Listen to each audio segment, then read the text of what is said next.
Welcome to the Slop Temple. We pray this video helps. You begin by isolating your environment and getting credentials ready. Do this now. Once your Venv is active and requests is installed, export the API key into an env variable so your code reads it securely.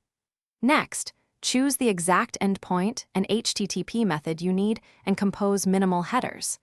Make a simple test call immediately to confirm connectivity and credentials, because a fast, successful handshake saves time and reveals basic shape of return data. Now build the request flow and handle responses robustly. Create a session to reuse connections and attach auth headers once. That improves performance. Forget pass params. For post, send a JSON body and set content type. After each call, check status codes and parse JSON safely, catching decode errors. If you hit intermittent server errors, apply an exponential backoff retry loop. These steps prevent brittle scripts and make your client resilient when APIs are slow or flaky. Finally, parse the JSON into usable structures and validate the fields you depend on.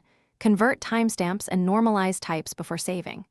Then persist results to your chosen sink, CSV, database, or cache, and ensure you close the session to free resources. Add concise logging for successes and failures to speed future debugging. If something breaks, examine the HTTP status, response headers, and raw body first. That single troubleshooting step often reveals auth, schema, or rate limit issues immediately. Thanks for watching. Consider subscribing if we helped you.